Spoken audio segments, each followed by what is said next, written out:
welcome to UPress Play, a sports show with the sports reporters of the University Press. I'm Maddox Greenberg, former sports editor for the University Press, and with me are sports writer Morgan Larkins and sports editor Angelina Martell. Welcome to the show, guys. Thank you for having us. Yeah, it's been a while because we had our first show after the summer, then Labor Day weekend, so we couldn't do a show. Took a day off, yeah. And now we're back to it, and a lot has happened again in the span of about over a week in sports that we're going to talk about a little bit later. But first, FAU housekeeping.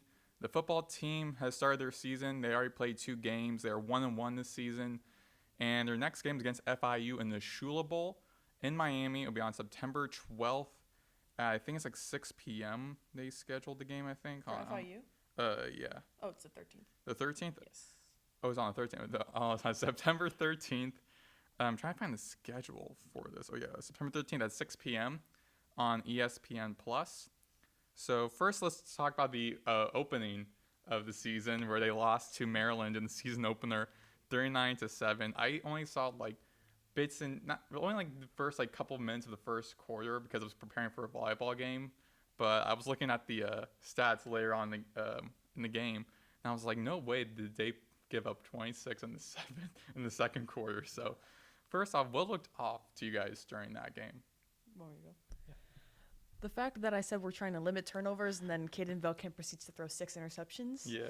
And honestly, I know we also talked about how Easton Messer is his right-hand man type of thing, but he's not the only receiver on the field. Exactly, yeah. The first 3 passes that he made were to Easton Messer. Mm-hmm. And I believe they were each for 5 yards. Mm-hmm. So it's 3 passes or 3 receptions for 15 yards. Mm-hmm. Given the caliber that they say that Easton Messer is when he's paired with Caden Velkamp, 3 receptions for 15 yards is nothing too special. I mean, of course, I know they're getting acclimated to a new team and whatnot, but it's just a matter of trusting your other receivers on the field and knowing that there's more options than one. Mm-hmm. But again, I understand, like I said, that's what he knows best or that what he's most used to. But other than that, I think I think you mentioned it earlier when we were off record that a lot of other schools, their first game of the season is against a school that not many people have heard of, either an FCS school or a lower tier, I don't know, mid-major school. FAU had to verse a Big Ten opponent in their home stadium. Yeah. That's not very easy to do for most schools. Regardless, I mean, last year, we said for the previous show, last year Maryland wasn't that good. I think they were projected to be this season bottom 15 or something in their conference. But even then, you're a power school going against a mid-major. So yeah, but it was also you have to remember, it's Kitley's it's Kitley's inaugural game as head coach. Not even just a coach in general, head coach. He has a completely rebuilt team and coaching staff. Just the entire football team as a whole is rebuilding, and it's continuing to rebuild. But given all of those factors into one, it's not going to be a straightforward battle with, like I said, new players, new coaches, a new offensive style. Air raid offense is not one that FAU was used to last year. And so, again, that's going to be harder for the returning players to acclimate to because I'm not sure what style of offense they had last year. Do you know? I don't think. I think it was more kind of I know they handed the ball off a bunch of times, but they also had mixed with passing as well. So I think more of a play action type of situation, but they ran the ball more often than throwing. Go ahead. Yeah, so it's very weird to look at this game because you mentioned the first week, usually teams play an FCS opponent or a team that no one's ever heard of. Well, we were kind of that for Maryland last 2 weeks ago. In all honesty, right? We were the mid-major facing a Power 4 conference team. And like I mentioned on the show 2 weeks ago, yes, Maryland was bad last season. But before that season, they had a winning record for 3 straight seasons, still the same head coach. And although they did go through an entire coaching change besides the head coach and an athletic director change, this is a team that's been good the last 4 years just in general. They had a lot of potential, and they kind of hit on their potential. If you watch their game against Northern Illinois, their last 2 games, they kind of hit on their potential. Malik Washington looks really good. Even as just a true freshman, usually a true freshman starting is probably a 5-star, right, for a program, not a 4-star. But Malik Washington's been really good for them. For FAU, it looked like a mid-major was facing against a Power 4 conference team. But just in general, it was kind of just overall bad passing. The defense can't do anything. The rest of the offense can't do anything if you're throwing 4 interceptions from Veltkamp and then 2 from Zach Gibson, right? That's 6 interceptions. That's 6 turnovers already. And, I mean, Maryland had 39 points, right? Like, they had all the opportunity in the world to score, and you can't just say, hey, defense, why didn't you stop them? Well, the offense is giving up all those yards, all the field, and, of course, all those points. Just Veltkamp had bad overthrows, underthrows, decision-making, like everything. I will say, like, Maryland's defense came to play. We mentioned that their defense, like, most of them was returning from the year prior. They only had, like, a couple of transfers. And, like, it showed. Like, they have good chemistry together. Daniel Wingate, he's number 1, the linebacker. He did that pick 6. He also led the team in tackles. He was on the preseason Big Ten team, like all team, right? He's probably going to go to the NFL. Whether or not he'll have a big role, we'll see in a year or two once he declares for the draft. But Daniel Wingate was really good. He was really good against Northern Illinois. This defense was just above what Veltkamp and what FAU is used to. I have one more stat. Yes. I actually have the receiving box score open. So Easton Messer led the team in receptions with 15 and only had 87 yards, which in average, that's about 5.8 yards per reception. Assad Wasim, Jabari Smith, and Dominique Henry, for example, had each 70 yards for Wasim. Smith had 35, and Henry had 31. But mind you, Dominique and Jabari each had 3 receptions, and Assad had 4. But they averaged from 10 to 17 yards per reception. So, but like I said, Easton Messer is not the only guy that you can rely on when it comes to getting the yards for the team. And I mean, I know 5 yards is halfway to an extra first down, but when you have receivers for only 3 receptions and they have 17 yards per reception, that's huge. So it just shows that, like, we don't only have one guy to rely on to get yards and everything. So. Yeah, and as you were mentioning, for actually Kane Veltkamp, the team overall threw 6 interceptions. Veltkamp actually threw 4, but also, but again, like, even though I didn't really see the full game, seeing like the box score being like, okay, so 26 points in the second quarter. That's really bad defensive. But again, granted, defensive coordinator Brett Dewhurst is also in his first year as well. So you got first year head coach, is also the first year offensive coordinator for the Owls, and the first year defensive coach, and also first team special teams. So again, like the first year, their first game of the season, they're going to rub off some cobwebs, have some rust in them, because first time as a team under a new type of offense and new coordinators leading them each different unit this season. And I think the really annoying thing, because we'll go into Florida A&M right now, is now you're facing an FCS opponent. Exactly. Yeah. And the opposite happened. You got blown out 2 weeks ago. Now we blew our own opponent out. So it's really hard to gauge what this team will actually be, because one, we faced a team that's far superior to us in conference, competition, talent, skill, etc., right, experience. And now we faced a team that's the exact opposite. They're lower talented than us in the FCS, although Florida A&M is good and they've had a track record of upsetting FBS schools. Just overall, usually schools in Division I FBS is going to be more talented. And yeah, like we had complete domination. So it's going to be really hard to see what this team is actually like throughout the rest of the season, because we're facing lower tier schools beating them, facing higher tier schools losing to them. So how is it going to be when we're facing our own conference opponents? Exactly. And actually, I was speaking this with Angelina before the show about how I was watching the FAMU game the other day, where the play-by-play guy, AJ Ricketts, was asking his color commentator, like, so the first game, so looking after this game against FAMU, do you think FAU is back? And the color commentator was like, well, their first game was against a Big 10 school, and they didn't play well. Then they played against an FCS, and they looked incredible. And I feel like anyone can look good against an FCS team. You can look like a championship team against an FCS. Doesn't mean you're great. So then he was like, oh, well, the next game against FIU, more to their own tier play level. I think kind of FAU has won the last 7 games to that, which we'll discuss a bit more about FIU later on in the segment.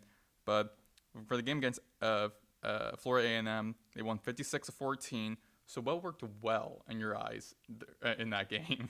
I'm going to go back off what Morgan said about how our competition was the complete opposite, but yet I also feel like our playing style was the complete opposite. There were a lot of explosive plays on offense. Our defense hit them in the mouth. And can we talk about Lawrence Johnson's blocked punt return for a touchdown? Special teams make special plays. Not what Kidley said in the beginning. Special plays. That's what Kidley said actually at the beginning of the season during this press conference. But I think I might have seen you at his opening press conference where he said special teams are going to be where our best players are at. And this showed in that game, again, granted it's an FCS, but you got to see how the special teams looks, and it led to a score. It's not every day that, not even like you see that on like just against any team. Just two high major schools can be playing, and you won't see a blocked punt return for a touchdown very often. And it's always a special moment when the people on the defense can say they got a touchdown. And especially, like you said, like a special teams player, like it's not every day that happens. Yeah. But I also feel like they were able to take control. They came back to Boca with the exact mission that Coach Kitley promised at his press conference, was that you were going to see a lot of wins at Flagler Credit Union Stadium. And I'm sure there's going to be many more of those to come. However, our next, I know it's a little bit further down the road, but our next home game is versus Memphis. And they are a very aggressive team from what I understand and what I've seen. But kind of like I said, backtracking, we were able to bounce back as everyone kind of was hoping that we would do, in that what Kitley knew we were capable of doing anyway. And he even said in the press conference after the game, he thanked the fans and the students for showing out for his first home game and for the school's first home game, let alone the 25th anniversary of FAU football. And just, we made a lot of explosive plays on both sides of the ball, and we were able to, it's safe to say we were able to make a statement, 56-14. So I think the biggest thing that I saw, the touchdown where I was like, okay, like FAU, like this offense, like it could work, was when Veldkamp rolled to his left and it looked like he was about to run. So some defenders like came down obviously to stop the run, and then at the last second he flicked it to Asad Wassim. And those are kind of the offensive plays that I want to see more often, where it's like, oh, you're diverting the attention to yourself, and then you like last second give it to somebody else. Like that's the kind of offense that definitely works out, and it looked like Veldkamp is comfortable in those situations. The other thing though is I remember that Jamari Sands run in the first quarter, like one of the first plays, boom, explosive, he's down the line and gets near the red zone. Like I want to see that more too, because last week against Maryland, that there wasn't really a lot of rushing plays like that. And if we can set the tone by running, right? Of course, obviously, if you run well, they're going to stack the box more, which leads to you being able to pass more, right? And they were able to pass well. Veldkamp looked really well in this game. He looked like the Conference USA Player of the Year, like that was last year. He looked like that in this game. But obviously, it's against a lesser tier opponent, and we'll see what happens against FIU, which, in my opinion, is a must-win. I mean, so Caden Veldkamp, he had 27 completions on 39 attempts, threw for 309 yards, 5 touchdowns, no interceptions, versus the previous game where he threw 4 interceptions and 1 touchdown. So good to see some improvement from Veldkamp again. Of course, FCS opponent, but great to see how this team's coming together. As again, this team looked like it was all working together. Where last season, a lot of games didn't seem like that. It seemed like every single unit was by itself. But I forgot who caught the pass. I think it might have been Jay Sean Platt, who caught that ridiculous back at the end zone, like toe tap, like one-handed catch, I think it was, which was a great catch that he made. But also, what I saw in that game that surprised me, the first touchdown in the game to go for a 2-point conversion. And I remember watching that game, I was like, ain't no way are they going to throw a 2-point conversion to start this game off. And yet they did. I saw that. And it had I believe a receiver wide open down the middle. So I was like, no way, they just can make a 2-point conversion beginning this game. Kitley is definitely being very aggressive early on in this game. So great to see some of those risks from this offensive-minded head coach. And now shifting over to their next game against FIU on September 13th at 6 p.m. on ESPN Plus in Miami at Pitbull Stadium, which I think they sell the rights for the next 3 years, 3 or 4 years. So how important is this game for FAU? Very, very. Not only is it the Shula Bowl, which I believe like you said, the last 7 years we've won. And do you know how many of those times it's been at FIU? has been for the last 7 years 3 times. 3 times. So it's a good even split. I think I would say like we've played at home a little bit more, but after this game, it's going to be an even split. So just keeping that energy, just even though if it's not on our home field. I mean, the last 2 years that I've been to it, it's been at FAU. But rivalry games are always tricky, and FIU is certainly going to capitalize on FAU's mistakes, just given that they have, again, like the home field advantage in that they understand what's at stake for this game. And FIU just came back from a sad loss, but not as sad as we all thought it'd be. A sad loss to Penn State. What was it, 34-0? Correct, yeah. But I believe you and Maddox, you and I were also talking about it off camera that they held out surprisingly well versus number 2 Penn State in Penn State. Yeah. So to be able to hold out 34 points, even though they didn't score, they got very close a couple of times. At halftime, it was 10-0 Penn State. So for the entire half, in the first quarter, they gave up only a touchdown. Second quarter, only a field goal against, again, a really good Penn State team that are in a lot of people's favorites to be in the conference championship, college football championship game in January. Yeah. So it's safe to say that FIU is not a team to underestimate. I mean, given, like you said, the last 7 years, we've beat them. But anything can happen. I mean, I'm coming back to what I said in the beginning, that, like, this is a brand new team for FAU. But then again, FIU has a brand new head coach. I forget his name, forgive me. But I went to their spring game, and from what I saw, I understand, like, you're not going to go all out in the spring game, rightfully so. But it didn't look very promising. I mean, at least maybe I'm biased, but FAU spring game looked promising, and I was excited for FAU football because, again, not just because it's a new team, but it's because, like, it's a better team. Yeah. You know what I'm saying? So just given all those things, and if FAU stays disciplined and understands their approach with this team, because, again, being that it's a rival and understanding that they're already 0-1 on the road, that they don't want to jeopardize this in any way possible, because if we somehow find a way to lose this game when we're across the pond, then it's like, it starts to make you question things a little bit. Just like, are we really back? Are we? I don't know. But go ahead. I think the biggest thing about this game is that it's right before conference play. So we need to get this win for some momentum, right? Imagine going 1-2, losing against our bitter rivals, FIU, right? And then going against Memphis in 2 weeks after that. That's gonna suck, right? Especially since Memphis is looked at as a more talented and superior program, just in recent memory. I think the biggest thing that I'm kind of worried about is that we have won the last 7 times, and if you like kind of think about it, like usually when there's like this big record, right, that's on the table, like 7-game winning streak from this team, they completely dominate them, right? They kind of walk in there cocky, right? Or like, oh yeah, we got this, we beat them every single year, and then they get surprised, and the other team like shows out because they have something to play for, right? FIU, like they haven't won in 7 years. They have so much hate, so much like just anger, like riling up in them over the time. 7 years, like there are people who went there, graduated, and hasn't seen. Exactly, right? Like that's annoying, right? Yeah. So the biggest thing they can't do is just like, oh, we'll beat them again. We always beat them every year. That's the worst thing that FAU can do. I don't think they're gonna do that. Yeah. But FAU, like just historically, we beat them. Usually we're better than them, like just talent-wise, coaching-wise. Like our program's slightly bigger than them, I guess. Yeah. So when I'm looking at this game, I'm expecting a win, but at the same time, like just don't get cocky. Yeah, I mean, like, so a little bit scouting for FIU. So their new coach is Willie Simmons, who is in his first year. He was a former running backs coach slash assistant coach at Duke. And before that, was the head coach for Florida A&M for the last 6 seasons, with a total record of 45 wins and 13 losses. They kept their defensive coordinator Jafon Dewitt, and they have a new offensive coordinator and quarterback coach in Nick Coleman, who's the quarterback coach for UAB the last 2 seasons.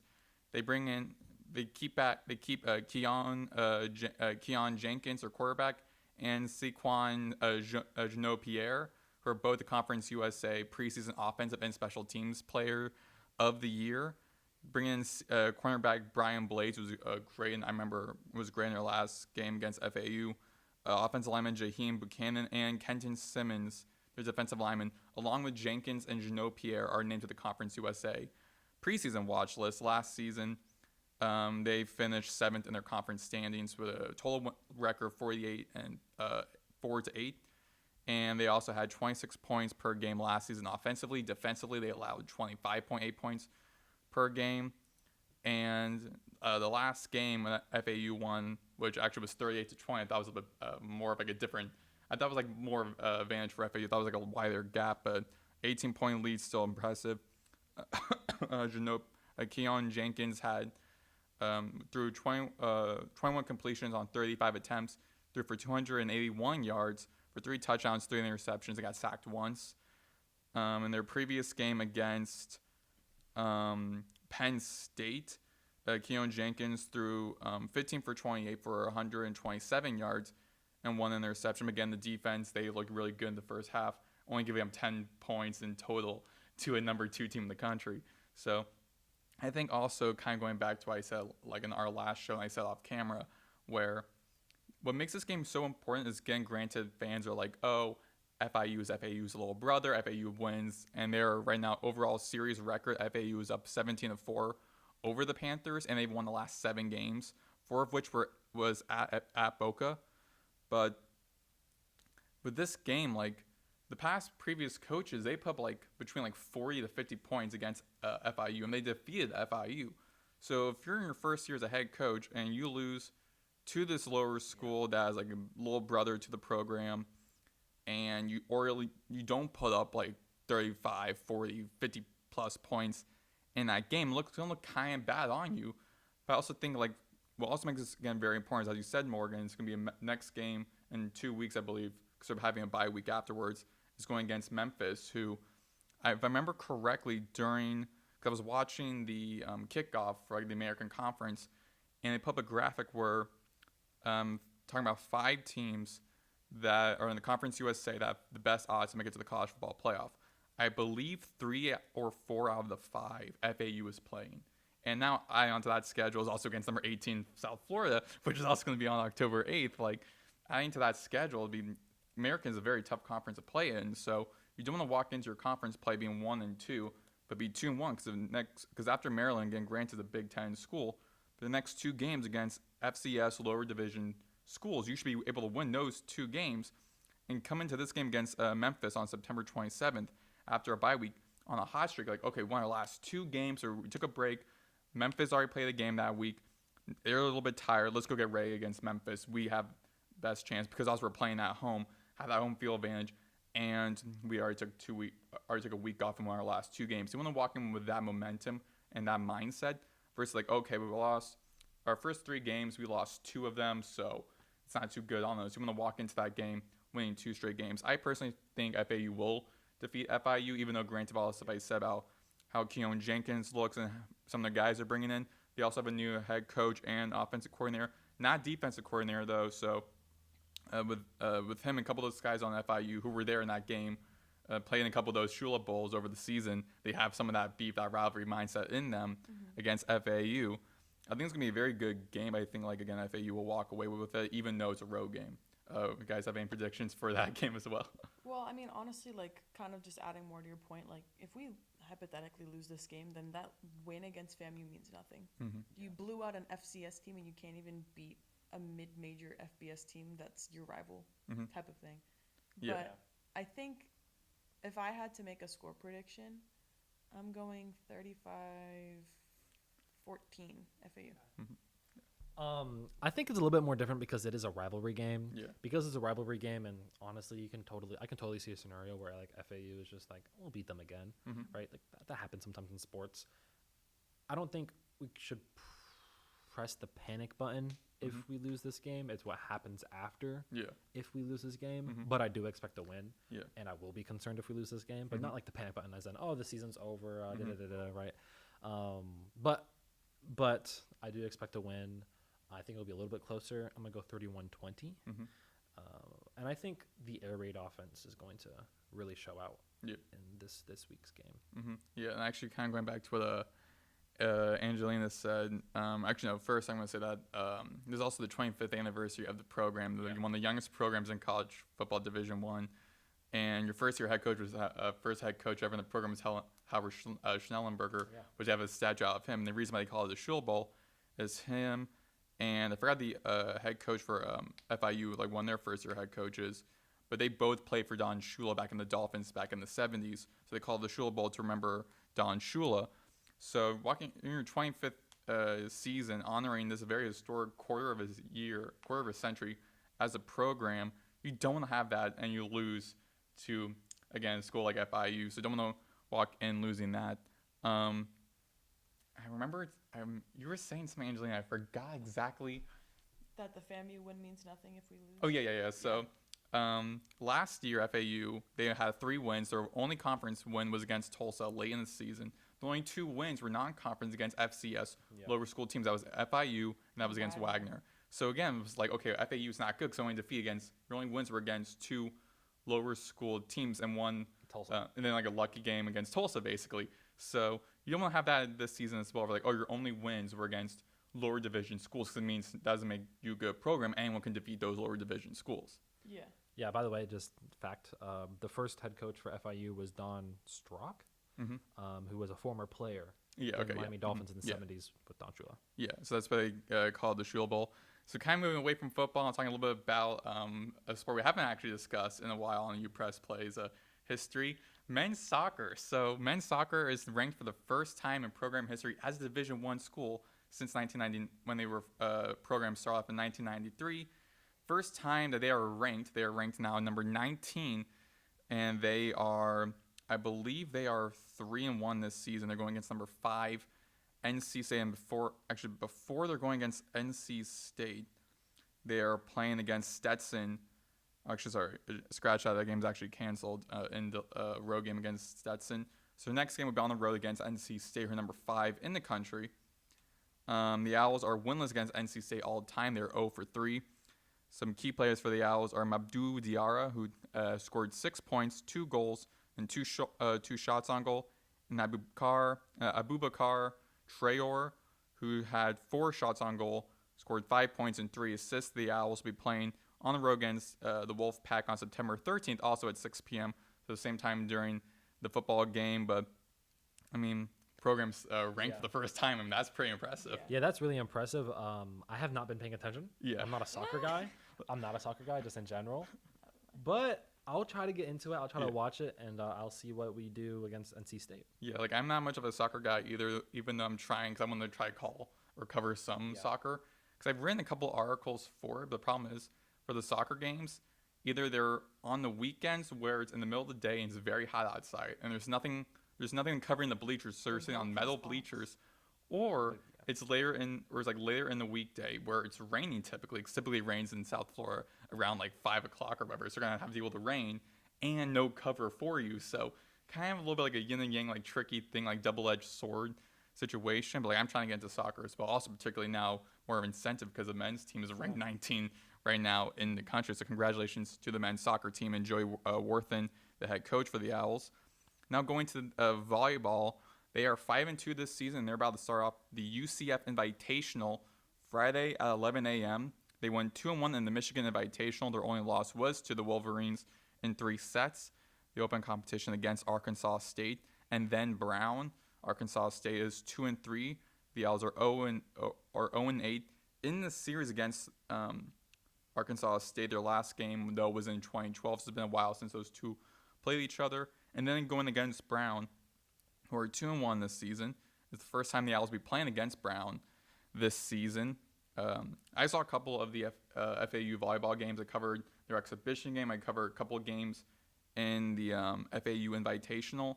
And there's a lot of good players on the Owls volleyball team. You got Aaron Morrissey, a new player from Maryland. You got Madison Dyer returning as a middle blocker who played well. Anna Hardman coming in from Rutgers. Emsley Vennard also looking really good this season as well for the Owls, bringing back Victoria Hensley, one of the best players in the country last season in assists. So great off season for the Owls and great start for the beginning of the season for the Owls in volleyball. And now shifting to a new segment in other news, college football week 2. So college football also just started. And a couple of big headlines are, of course, Arch Manning and the Texas Longhorns. Yeah, so their first game was against Ohio State, and it was 14-7. Again, I didn't really see much of that game. I saw a little bit of that game, but what people were saying was like Arch Manning couldn't really read the defense, with a lot of wide open receivers, wasn't that great in the pocket.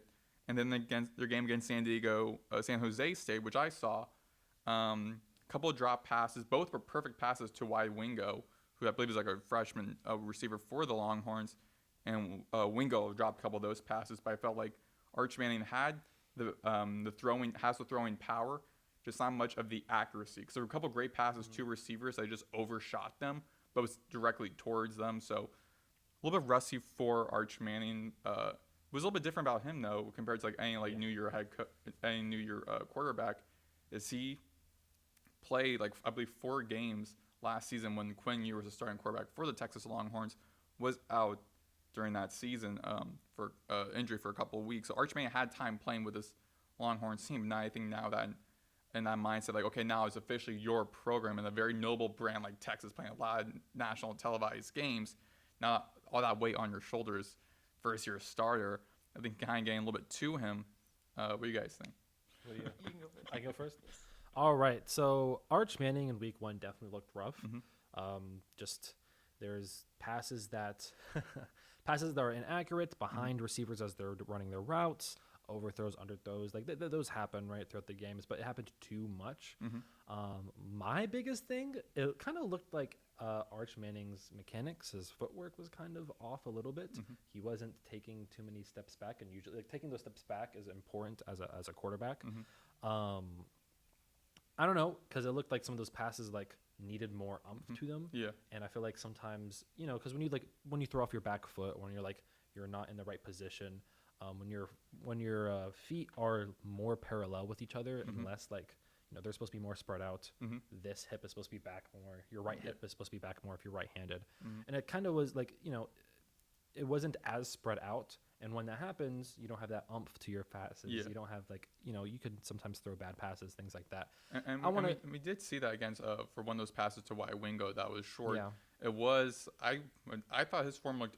I really didn't see too much of his form being bad from Arch Manning in the first game. Yeah, and for the second game against San Jose State, because when like in the red zone, they're like in their own backed up in their own near their own end zone in that game against San Jose State. I think in like the third quarter or something, and he threw like a drag route pass to Wide Wingo, and it was just too short. I'm like, how? Like the ball wasn't tipped, just threw like a bad ball, but again, it was towards him, just low pass. He looked a lot better in his second game.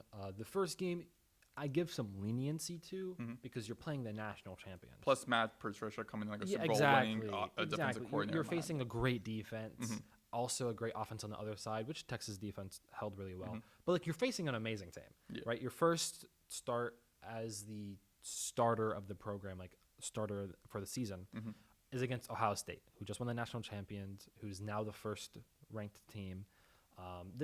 It's a really good team, and to say that he's going to be bad because he played like remember he's a junior, right? Or is he a redshirt sophomore? I forget. I believe he's junior. A sophomore. I don't know if he's redshirt or true, but it says sophomore on his Okay, so I'm pretty sure he's a redshirt sophomore. This is his first start. He doesn't have any plans to declare after this year as of now. The rumors are he's staying for another year, so he's going to declare in 2027. It takes time to develop. Not every single quarterback is great off rip. Not every single quarterback is just 400 yards my first start, right? So it might take time, right? Maybe that was his only bad game, and he's great from now on. Maybe he's gonna have more bad games, but it shouldn't just like declare him a bust, or it shouldn't say he's not gonna be good in the NFL. He's not gonna be good for a college football team. Take time, let him develop a little bit more, let him make those mistakes because that's how you learn. I'm not worried about Arch Manning at the current moment. I will say, though, honestly, his stats against Ohio State versus San Jose State weren't too far off, other than the fact he had 4 touchdowns versus San Jose and he only had 1 versus Ohio State. But in his game against Ohio State, he had 17 completions for 30 attempts, and then in San Jose State, he had 19 completions for 30 attempts, which is only 2 completions. Only 2 completions off. And he had 1 interception for both games and 1 sack for both games. And he averaged 5.7, I'm not sure what that says, but This is average 5.7, and then for Ohio State and then San Jose it was 9.8. But what was the stat line for that? What was the initial for that stat? That he was 17 completions for 30 attempts against Ohio State and 19 completions for 30 attempts against San Jose. So it wasn't too far off as far as like his stats, because his completion rate was 56% versus Ohio State versus San Jose State, which was 63.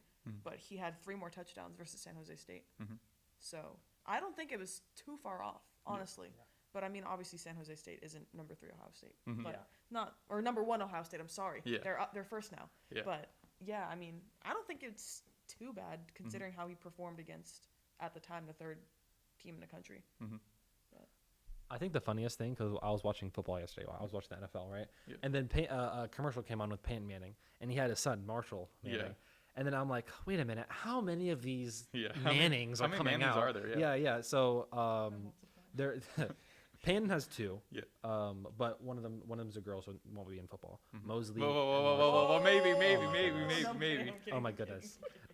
You guys are crazy. Are you kidding me? Women in sports. I'm kidding. She's not even playing I'm football right now. All right. She could play flag football. Yeah, flag football. They're making a protein. Wait, are they making a protein for like I flag think Can so. you guys let me talk? Wait, Is that a- sorry, I'm sorry. sorry. You guys serious? Like what the heck?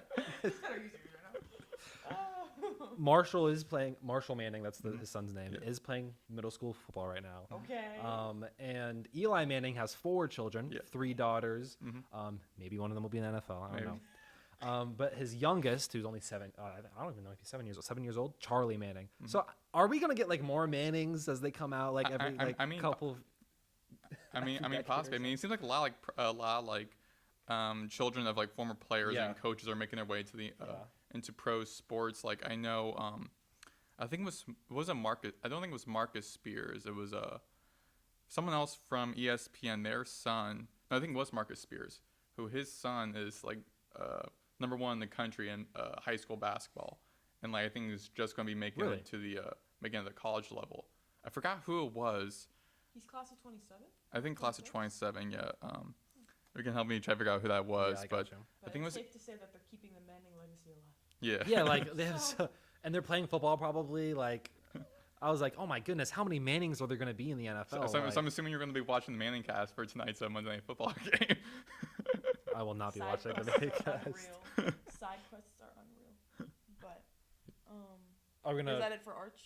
Well, I think so. Yeah, but I think like going back to like what I was saying about that, because I'm still want to figure out like who that high school player yeah. was. Like, because I know Marcus Spears has a daughter, Kari Spears, who plays for the Longhorns volleyball team right now. But I think he has like either it was like him or another person. Now they're ranked Yeah. number 18th. I knew that was Yeah. coming. USF South Florida, I don't like our rivals, FAU's rivals. They upset 2 ranked opponents in back-to-back weeks. This happened since 2009. And the first week was against Boise State, which, to be fair, in my opinion, I was like, oh, well, okay. Like, Boise State doesn't Yeah. have Ashton Genty. Maybe they're just not a ranked team anymore. Like, you know. So sorry to interrupt again. Sorry, Okay. but so I did look up. Actually, yes, it wasn't Kendrick Perkins. It was Marcus Spears. His son, Marcus Spears Jr., is in the class of 2027. He's ranked number 1. So yeah. Okay. So we really got had to accuracy. keep the tradition going. So we got the Yeah. accuracy. Yeah. Yeah. Going back to what you were saying. And now Morgan. they beat Florida in just a total thriller. I'm a Florida fan at heart. This Oh, hurts. This wait. hurts. No, what's your opinion? Billy Napier. Billy Napier is so down bad. We're so down bad. Did you hear the fire Billy chants after the game? I didn't hear that, but I remember There seeing were a video like the videos. USF coaches like coming from like the press box area where like most of the Yeah, coaches right. are at. They were like, yeah, but I think they didn't want to be like too loud because walking past them were the Florida coaches. It didn't want to like cause any beef, but like a couple of No. coaches were screaming, like, yeah, let's go. This happens every year. Not only does the NCAA give us the hardest schedule in college football, but they hype up Florida football so much, it actually gives me hope sometimes, I'm not going to lie. Because last season, for example, we took down LSU and Ole Miss back-to-back after losing to what? Kentucky? Like the most random SEC, like bottom school in the conference. So it's just, we'll have on and off games like that because, I mean, rightfully so. Who is Long Island? who is that school? Who are the Sharks? Like, of course we're going to beat an FCS team 55-0 on our home field. I think they're from Long Island, New York, I think. No, I know, but okay, thank you, Maddox. But like, I've never even heard of that school. But it's just like, obviously, we're gonna beat a team like that, and we should obviously beat a team like USF. What we did to FAMU, we should have done to USF, respectfully. Yeah. But it's just like, that game was too close the entire game. It shouldn't have been 16-15 in the last minutes of the game, and for them to kick a field goal to win it. I forget the receiver's name that had the ball in his hands like this and just watched it fall. I don't even care to know his name, honestly, because respectfully, dude, you're the reason we lost that game. If we would have caught, that was like a 40-yard return, too. Oh, my God. This makes me so mad because it's just like we have it every single year. It happens. And not only do we have the toughest schedule this year, we have to go next week to Death Valley and play LSU. Then the following week, we have Miami at Hard Rock Stadium. Then we have Texas. Watch Florida like win all those games. I know. That's what I'm saying, though, because it's like with our luck, that's what we'll do. And it's – do you know what Florida's ranked now? Florida's unranked. Is that it? Thank you for coming to the show, guys. No. Oh, yeah, that's I think it's time to really start having serious discussions about USF's quarterback, Byron Brown. Yeah, he looked good in that He's game. been good the last 2 weeks, and his hype has been like South Florida like fans and like the media and so that they've been like hyping up Byron Brown. I'm like, okay, let's see what he does this year. I watched that Boise State game and I'm like, oh, okay, he can run. He's a good dual threat quarterback. He can. All right, I'm with it. He looks good. And then he does this to Florida. I'm like, okay, let's have some actual serious discussions. First off, how far can Byron Brown actually take South Florida? If they are actually this good, if they can actually compete with not only just Power 4 teams, but ranked opponents, then are they just going to run the table in the American Athletic Conference? Like, this is the type of stuff that is that's the big storyline. How is Byron Brown going to lead them? How is FAU going to play against them? Exactly. Yeah, at Raymond James Stadium. Yes, at home. Last time we beat them. Yeah. Remember? Yeah, 2 years ago. It wasn't even close either. It was it wasn't last year? No, it was like 2 years ago. 2 years ago. 56-14, like for first. Yes. I think the first season First in the Herman rivalry, era, and the first game against like USF in Raymond James Stadium. And we beat them, right? Next year they beat us. Now we get to this year and we're like, okay, you know what? Both teams look like they're on the up. FAU has a totally different roster. Caden Vilkamp, Conference USA Player of the Year. Byron Brown was being hyped up. Maybe this is going to be a close game. Now, I don't know. Like, if USF is doing this to ranked opponents, how are they going to play against American Athletic Conference opponents? That is what I'm most interested to see about USF. Our last game versus USF was actually our largest margin of victory. It was a 56-14 win. So actually a little bit of a repeat of our game versus FAMU. But we have a 2-4 all-time record versus the Bulls, and we have a 500 record away against USF. So we're 2-2. Hopefully we'll make it 3-2. That's the delusional FAU fan in me. Yeah.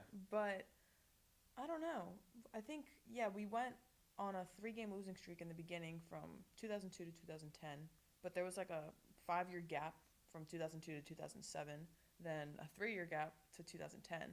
And then we played, there's like 3-year gaps and then 10 years.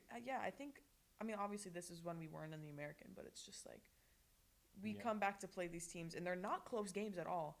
Our first loss was 51-10, then 35-23, then 31-3. And then our 2 wins were 28-10 at Raymond James Stadium, and then again was 56-14, and our most recent loss was 44-21. Yeah. So the past couple of years, the Owls were undefeated against USF since like 2010. No, the Bulls in Raymond James Stadium. So since like 2010, there were like 2 wins against the Bulls in Raymond James Stadium. Since 2013. We took 10 years off and then played them again 2 years ago. Yeah. Okay, so the last 2 games in Raymond James Stadium, the Owls won. So they're kind of like past couple of games, they have that little bit edge over the Bulls. So the question is, if USF continues on the path they're on, can FAU beat them? I think the short answer is no. Yeah. We need to see the FAU defense be able to defend against a quarterback like Byron Brown. Malik Washington torched them. Yeah. And I think Byron Brown, just eye test wise, like what I've seen, I think is on the same level, probably a little bit better with experience than Malik Washington. Yeah. So we need to have proof and we need to see FAU defend against a top tier caliber quarterback. We already have kind of in Malik Washington, especially if his potential hits. So I'm a little bit worried, even if they slow down and come back to earth.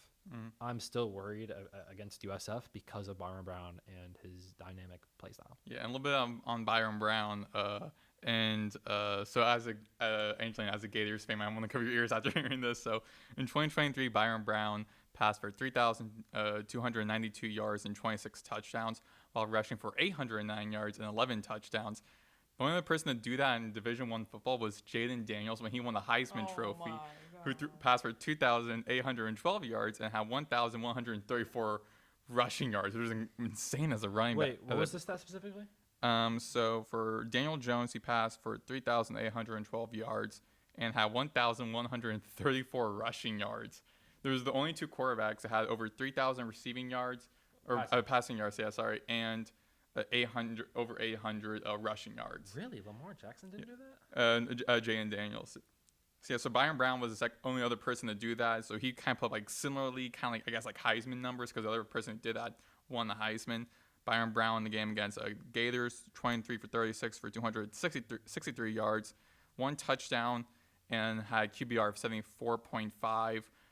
And I only saw I saw like a little bit of that game, but my sister, she does go to the USF, and she was saying like the other day like how like everyone on campus was like excited and losing their minds after defeating the Gators, and it's pretty insane to think about, because I mean, again, USF taking out Boise State in the beginning of the season. Boise State lost Ashton Genty, so they really aren't the same team as they were, even though they just had a blowout victory over Eastern Washington. But again, granted, they're like a lower division. By the way, I want to know where you got that from, because I'm looking at Lamar Jackson's college stats, and both in 2016, 2017, Lamar Jackson had over 35. I was saying this is from Byron Brown and Jaden Daniels back in 2023. Oh, yeah. In 2023. Yeah. I thought you were saying in college they're the only ones. I was Oh, like, no, sorry. I meant like for that. I meant for that season in college. Season. Yeah. Got you. Morgan, Thank you. I know the Ravens lost and you're upset, but you're trying to vouch for your quarterback. No, I'm kidding. Yeah, we're gonna go a little bit more. We're gonna go into a little bit more about that in our next segment. But before that, looking at their schedule for USF, playing against number 5 Miami on the CW network at 4:30 this Saturday on the 13th. Then they go again, host their home game against SC State, which I'm pretty sure Ray J is going to be almost packed out for that game, because now you're a ranked team. If they take out Miami, that would be insane. Because I think it was like They're the first. fifth. Or are they up now? They're number 5 in the country. They're I think, still 5? Yeah. Okay. And so I think I remember seeing like on a Instagram post from ESPN after USF defeated Florida. I think it was like they won back. They defeated back-to-back ranked teams for the first time since I think it was like 2009, or first time in program history. Don't know for certain, because the caption says since 2009, but I'm hearing other news where it's like first time in program history. But if they defeat against Miami, that's gonna be like a wild way to start the college football season, I think, in a while. But then they play against SC State, which is a HBCU in I believe the SWAC conference. Then they play against they start their conference play against Charlotte. Then on the road against North Texas, then home against Florida Atlantic, then at Memphis, then at home against UTSA, then 2 road games, Navy and UAB. Then they end their season against Rice. So this season looks pretty favorable for USF. They'll most definitely probably will make a bowl game. And they were already favored to be one of those like mid-major teams next to like two schools like Tulane. And in the beginning of the season was Army. Army's not looking too hot right now, but the beginning of the season, it was like Boise State, Tulane, USF, and like Army were all kind of like favored to be like that group of 5 school to make it to the college football playoff. And looking at this schedule, could possibly be. I mean, you have already 3 ranked wins under your belt to kick off the season. I think already pretty safe to say like they could make it to the college football. Miami. Yeah, I mean the rest of the season looks pretty favorable. Yeah, so. And now going on to our final segment, is Florida State back? They look good. Yeah. Like they look good. They beat Alabama, and I also know that they beat their who they face. East Texas A&M. Yeah, East yeah, Texas. Yeah. They beat them pretty handily as well. Their quarterback, I always forget to say his name, Tommy Castellanos. Castellanos. Yeah. I was about to say put Castellanos. He looks really good. Mm-hmm. Again, another dynamic quarterback that can both run and pass. Florida State just looks really great right now. And they're probably, I think they are back in the sense of that they're going to be a good football program. Yeah. You know what I mean? Like, I don't know if they're going to go to the playoffs. I don't even know if they're going to, even if they make the playoffs, how far they're going to go, I don't know. But they're going to be a good football team and be fun to watch. Yeah, I mean, in that sense, they're back. Yeah, the next game they're playing against Kent State from the Mid-American Conference. Then they start their conference play first against Virginia, who had a pretty close game, I believe it was, against NC State, which I think was like 34-31. I believe NC State won that game. Then against number 5 Miami. Then against Pittsburgh at Stanford versus Wake Forest. Not really too good of a program. Neither is a Stanford. Then against number 12 Clemson on the road, and then their season finale, their home finale, be against Virginia Tech, and then their last 2 games will be at NC State and then at Florida and during rivalry week. So I mean, again, their schedule also kind of looks a bit favorable to them. I don't think necessarily we'll see them back in the college football playoff, but from last year having only 2 wins, starting the season off now 2-0. Possibly going to be 3-0 because I'm granted we're going to say like Florida State is going to defeat Kent State. But then like Virginia, I don't think they really like too much good in football the past couple of years. I know they have like a new running back who already scored like 4 touchdowns this season. But again, schools like Miami's a tough school. Pittsburgh's pretty good in football. Clemson's ranked as of now. Do they face SMU? They do not face SMU now. Like SMU is also a really good team. ACC. Yeah, which is weird. I mean, you don't think much of like Dallas or California being in the Atlantic Coastal Conference, but hey, the geography is changing every day. And finally, our last segment, NFL regular season is back. Looking at to week 1, which team has surprised you the most during week 1? The Packers. Mm-hmm. I think. No, my apologies. Not the Packers. The Packers. That's a divisional game, so I'm not too. Like, it's week 1. It's the divisional game. They looked really good, and they're probably number 2 for me, like impressive wise. We have right here like Parsons to the Packers, or the Packers, the Super Bowl contender.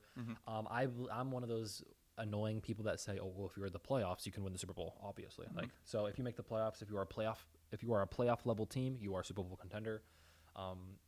And yes, they are. Micah Parsons does make them a higher level team, especially that defense. They looked really good against Jared Goff and that offense that is, the last 2 years has been really potent. But I think the most impressive team to me was honestly the Chargers. Oh, sorry. Pick a different team. Justin Herbert looked really good. He looked like, he looked really good last year too. But this might have been my favorite Justin Herbert game from an NFL standpoint that I've seen from him. He knew when to scramble and get away from the pocket and run. And passing wise, he was great. Quentin Johnston in the past, he's been pretty bad, like with his drops sometimes, but he looked really good that first game. Ladd McConkey obviously was consistent. They just look. Keenan Allen's back. Yeah. Oh, that's awesome. I'd love to see that. Their defense also looks really well. They were able to slow down Patrick Mahomes and this offense. The Chargers looked really well. They defeated a Super Bowl contender and one of the best quarterbacks, not only in the league right now, but ever, and Patrick Mahomes, and they looked really good doing it as well. Yeah, the Chiefs I saw are like the only start off their season in the bottom of their division, because every other team in the AFC West has won their game. Raiders took out the Patriots, and Broncos took out the Titans, as well as the Chargers took out the Chiefs. So the Chiefs are off their season, the only team who are winless in their division. The first time since I think like 2015 or no, I think since like week 5 in 2019 was a stat where they were the last team in their division. So kicking off the season not too well for the Chiefs. Plus, I saw this funny thing someone made on those social media the other day, where it was like a video of when Taylor Swift being interviewed for the In the Heights. And I think one of the topics was like, oh, like who like else like do you think is like a good player on the Chiefs? And she's like, oh, Xavier Worthy, because Xavier Worthy got injured by Travis Kelce by accident, as we know, by accident, because they're both running the same route, and Kelce accidentally ran into him and got Xavier Worthy out for the season. But they're losing their top receiver. Accidentally. Possibly, but yeah, I mean the Chiefs also losing their top receiver, Xavier Worthy, for I'm guessing probably for a couple of weeks. It's like a shoulder injury, so it takes a while for like to heal back up. But losing your young, fast receiver. Rasheed Rice is still out for suspension the first, I think, like 6 games of the season. Travis Kelce's probably playing his last season. So I don't know if we're going to be seeing much like the downfall of the Chiefs this year. Again, first game of the season. Too early to say. I mean, they are going to be playing against a tough team, the Eagles, in the next week. But I think for like the Chiefs right now, like not a great way to start off the season. Plus, like having your top 2 like receivers both not playing most likely next week, and Travis Kelce probably didn't play in his last year as well. If I had to pick one team, I'd say maybe the Jaguars were a sleeper pick. Not a sleeper pick, but they impressed me. 26-10, where they beat the Panthers. I mean, you know the Panthers aren't the best. Yeah. I know Bryce Young. Didn't he sit out a year? He was like benched. He was benched for like I think like last year or like the year prior. But then he like started playing really well like the end of last season. So people had hype for the Panthers, being like he's looking good. He started last year. He got benched because he was not playing bad. And then halfway through the season, he came back because the other quarterback wasn't playing well. I forgot. Was it Andy Dalton? Probably, yeah. And then through like week 9, week 10, he came back and he looked really nice during that stretch. But yeah, if I had to say, I mean, with the addition of Travis Hunter, I mean, everyone knows former or like most recent Heisman winner, 2nd overall pick in the draft. Just having him on. Is he playing defense or offense for them? Both. Oh wow. Okay. He played. Sorry. I'm kidding. I'm kidding. I was just that's just a fact. Like I know. Like, I knew it was a debate that like if he wasn't gonna be able to play both, he wasn't like he was gonna like not play or something. Like, I mean, he did say that he said like at the combine, he's like, I'm gonna be playing both positions, and he's gonna be a situational cornerback, so basically like a second stringer. I mean, he played like I think like 2 or 3 snaps defensively, but only but 27 snaps offensively. And I don't think I gotta look up like the stats, but I don't think he didn't really look too good. I only saw a little bit of that game against the Panthers, but I don't think he had that many stats. I mean, Brian Thomas Jr. he had a touchdown. Xavier Leged, he also was playing in that game. So a couple other receivers were able to get the ball. De'Ami Brown as well. So Hunter really wasn't getting the ball too much, but I think also because playing on both sides of the ball. Like I was seeing this on a Sunday night from Sunday Football Countdown early yesterday, and they were talking. One of the commentators was talking about the Travis Hunter, like, yeah, I'm ready to like I want to play both sides of the ball. He's like, yeah, other teams are ready too, because this guy's gonna be more tired from just playing from one side of the ball, but playing also from this other side of the ball. Other teams want to see that happen because he's gonna be tired like later on, possibly also for defensively more than offensively. So they'll be happy for that. So I think it's definitely kind of a risk, and that's where we don't see that many times where a player plays two-way in pro versus in college. Because in college, I mean, going against a lot of great NFL caliber players, but on the same hand, like majority of the guys you're playing against are probably going to like be working regular 9-to-5 jobs when they graduate or go to like CFL or become a coach or something. So it was a little bit easier to kind of play like two-way. We've seen a couple guys do it, but then guys like Charles Woodson, who won the Heisman back in '97, he played wide receiver and cornerback. When he went pro, he was just cornerback and not wide receiver. I think he might have played some special teams like a kick returner or something, but mainly he was just playing one side of the ball because it's drastically more difficult playing the pros on both sides of the ball because you're not just going against like generational type talent guys and also some guys are working 9-to-5. You're going against the best of the best in the country playing football. And like a little bit of like before I jump into like who surprised me, a little bit of some recaps. So Cowboys defeated the Eagles defeated the Cowboys 24-20 to kick off the season. Good. Chargers won 27-21 over the Chiefs Friday in Brazil. Because we're in South Florida, I'm going to say for the Dolphins they did lose to the Colts 33-8. And I think I heard that like Daniel Jones was I think it was like the first player like in NFL history or something to score on each possession he had like 7 possessions for the Colts offense, and they score on every single one of those. Rumors about circulating on if Tyreek Hill, if he's going to be done because he did not look happy on this bench in that game. I wouldn't be happy losing 33-8 either. Yeah. Honestly. And then for Sunday Night Football, sorry to say this, but I still got to say for Gar, it was a great game. Josh Allen is that man. I'm so sorry. A great game to be say nonetheless. 41-40 Bills over the Ravens for Sunday Night Football. Definitely a game of the year contender right there. Sorry to say that Morgan representing it's a Lamar. Bad day to be wearing that shirt, Morgan. Representing Lamar Jackson. I mean, like the Ravens also looked good. Just feel like defensively, like I just feel like the Bills offense just wanted more because Josh Allen said when they were down 15 with like about less than but around like the 4-minute mark, he was saying fans were leaving the stadium. We were still like didn't blink at all. We were still ready, and they kind of proved they were ready. And Matt Prater, who just came in from the Cardinals in his first game with the Bills, because Tyler Bass, I think is injured for the first couple of games of the season, so they bring in a veteran because they don't have a backup kicker, and he kicked the game-winning field goal. Not too far of a kick, it was like I think like 30 yards, like an average kick, but kicking the game winner in the first game of the final season that the Bills be playing Highmark Stadium in Orchard Park, because right next to their stadium is a new stadium they're building, which they're building where like on the roof they're like curving, is like a little bit curved so the wind won't like seep down into the stadium, which is a problem in Orchard Park right now. And most stadiums where the wind's like able to sink down into the field, so they're building it where it moves up from. It's like less wind interfering with the ball.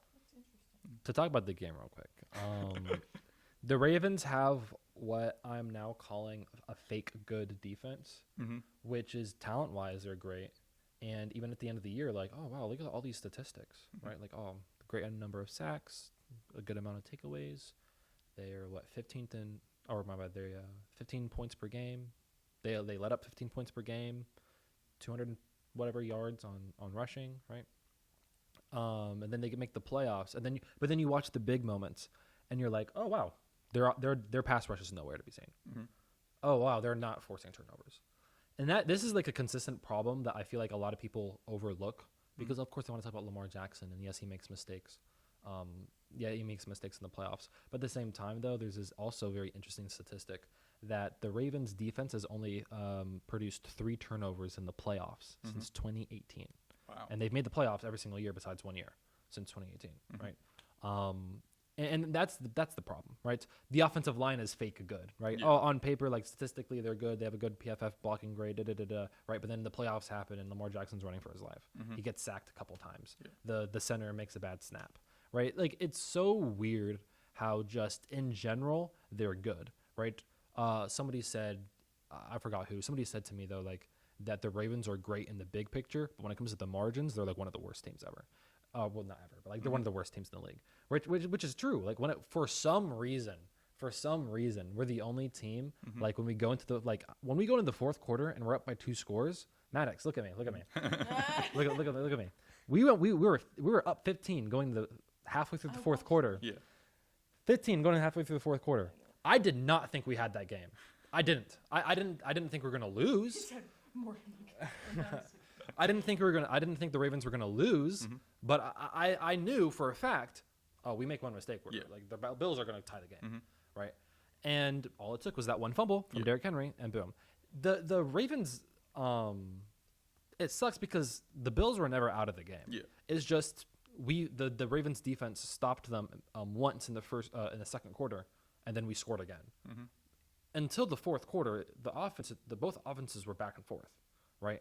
And then it just, I guess the Ravens played it too safe there at the end, in my opinion, and that's why they lost. Yeah, I think also and the defense sucks. I think also like the one like key moment that happened in that game, where kind of going a little bit back to what Angelina was saying about like with like the USF Florida game, where the one guy dropped the pass and like that really impacted the game. Like for the Ravens, like Derrick Henry had a great game. I had him on a couple of my fantasy teams. He was playing great, scored a couple rushing touchdowns, and then somehow spur of the moment, very rare for someone like Derrick Henry, who we know, like we've seen him on social media, like his like off-season workout train, like he is like built to be like a Hall of Fame running back. He's gonna be a Hall of Fame running back, and he's put up great historic numbers last night as well. But he did unfortunately like lose possession at the very end in the fourth quarter. That resulted in a turnover that resulted in the Bills a couple of plays and making it into the end zone to make it like a 1-score game. So that moment, I was like, that's like the pinnacle moment. Yep. Where Derrick Henry, of course, would want to have that back, but that moment where like we know like that changed the trajectory of the game. It's just weird because it's like, we have these great players who don't mess up, right? But then when like actual games that matter, right? We're not talking about against the Browns. We're not talking about against like blah blah blah blah, right? We're talking about like games that actually matter. Revenge game against the Bills. They just beat us last year in the playoffs. Against the Chiefs. Oh, they just beat us last year in the AFC Championship. Oh, okay. Isaiah Likely, 1 toe out. Derrick Henry fumbles the ball. Yeah. In the playoffs, Mark Andrews doesn't catch it. Mark Andrews fumbles the ball. It's so weird that like our best players are playing great all season long, but then as soon as like that specific moment happens, they mess up. Mm-hmm. And so going back to going back to finally week 6, I jumped a little bit on the show sheet because it's a week 1 recap. I just went straight to who surprised you. So I'm talking a little about the recap, kind of going back to who surprised you the most. I have to say, honestly, it was the Jets because I saw also a bit of that game as well against the Steelers. And even though the Jets lost 34-32, but I think a game-winning field goal, and I was surprised mostly by Justin Fields and Aaron Glenn. Aaron Glenn, first year as a head coach for the Jets, and the Jets looked really good in that game, a lot different than last season, where the Jets didn't start off that great. Actually, were not great at all. I don't think defensively either. So they look like a whole different team. Justin Fields had 218 yards, for 1 touchdown pass, but he also, I believe, rushed for 2 touchdowns. So Justin Fields looked great in that game. Redemption, possibly could be a comeback player of the year candidate maybe. But I think the Jets surprised me the most. And then of course Micah Parsons, he got traded to the Packers. Jerry Jones, again, Jerry Jones never ceases to amaze me with what he says, because at one point, after they trade Micah Parsons, for some reason Jerry Jones said, because they're doing a little docu-series about the Cowboys, Jerry Jones says, I like pain, and I like pain. And I was like, the PR person should really tell Jerry Jones to stop speaking to the media, because he did a terrible job in this whole Micah Parsons thing. Because this thing started around March. Parsons says, hey, I'm your best player. I won the worth I'm getting. And basically Jerry Jones wasn't gonna let him do it. Micah didn't play during the preseason. He sat out during camp and everything.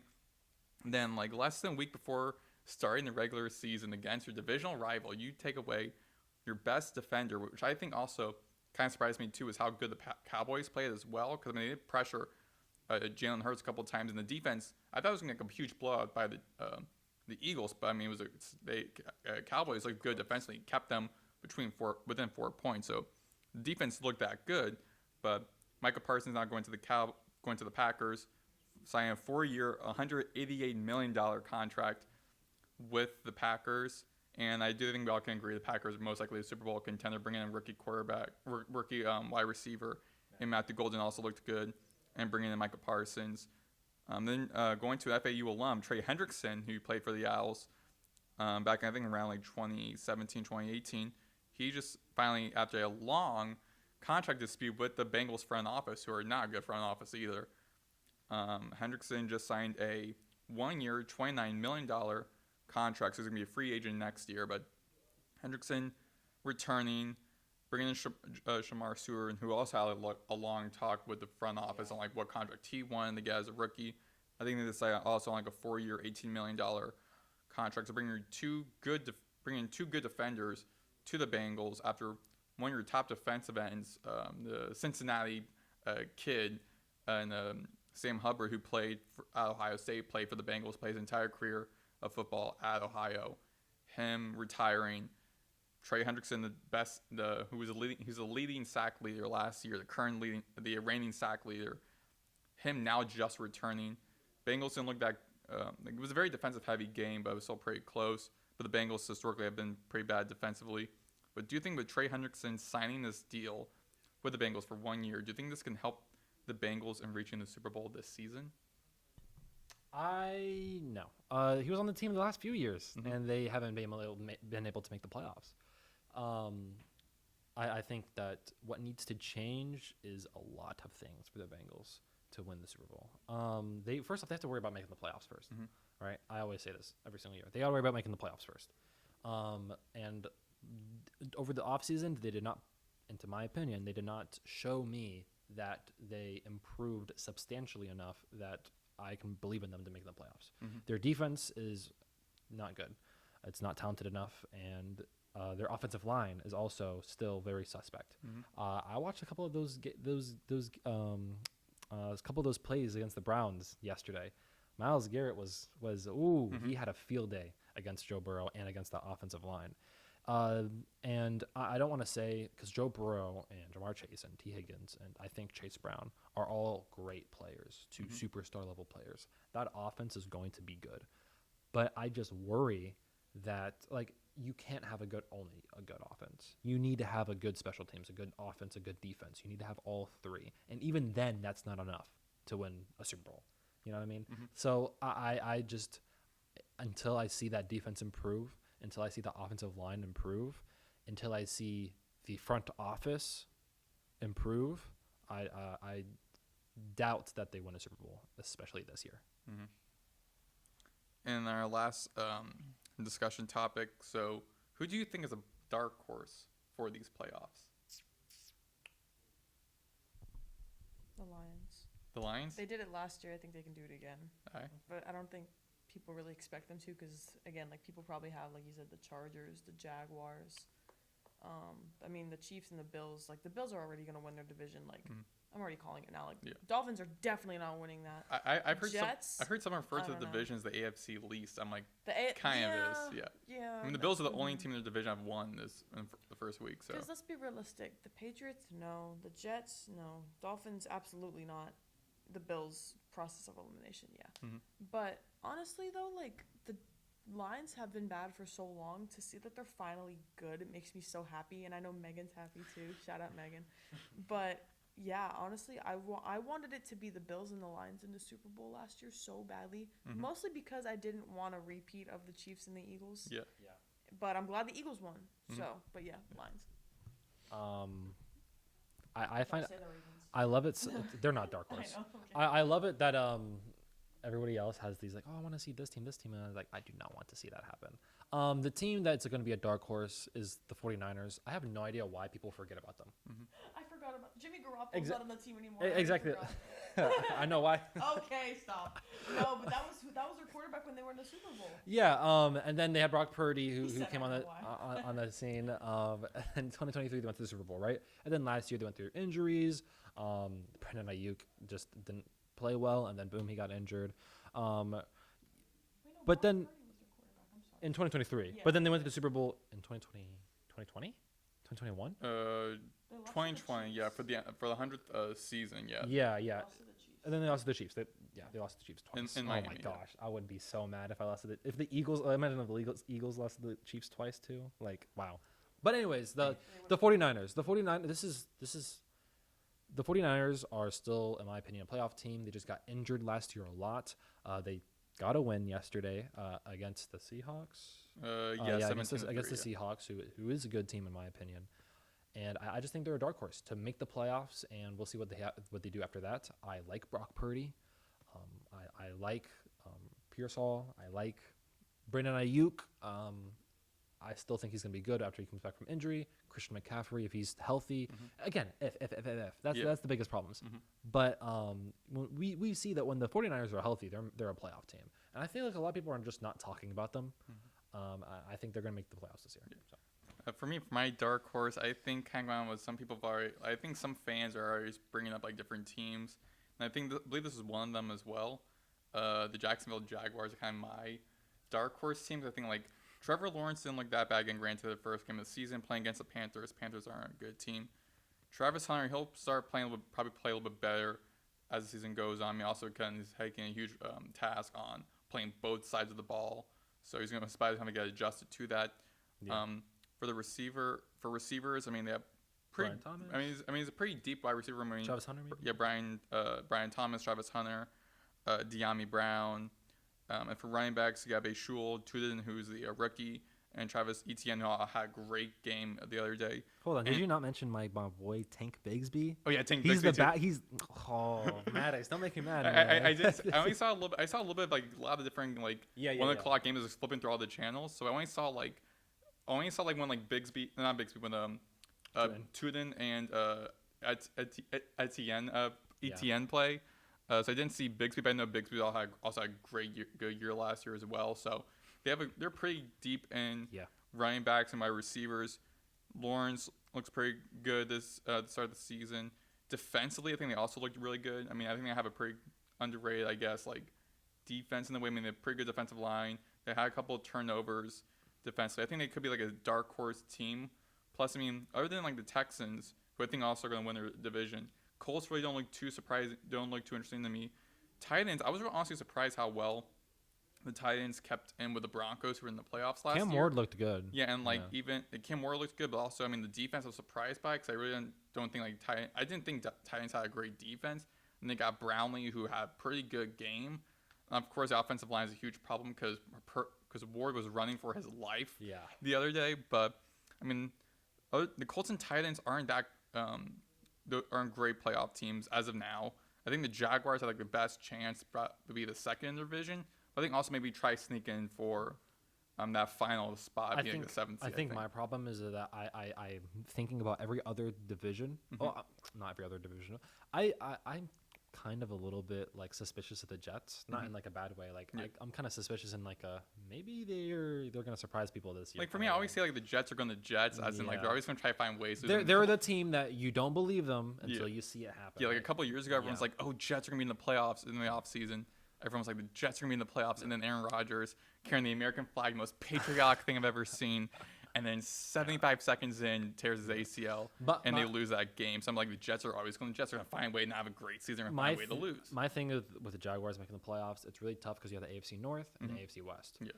In my opinion, the AFC West has 3 teams where I'm like, whoa. Yeah. Right? And maybe Pete Carroll can turn the Raiders around. I don't know. Maybe. But the Chargers, the Broncos, and the Chiefs, like I'd be surprised if they're not in the playoffs. Well, the Chiefs and the Chargers. Yeah. The Broncos, maybe, but I still think I like the Broncos personally. Bo Nix, their defense is good. Cortland Sutton's one of my favorite receivers to watch. Yeah.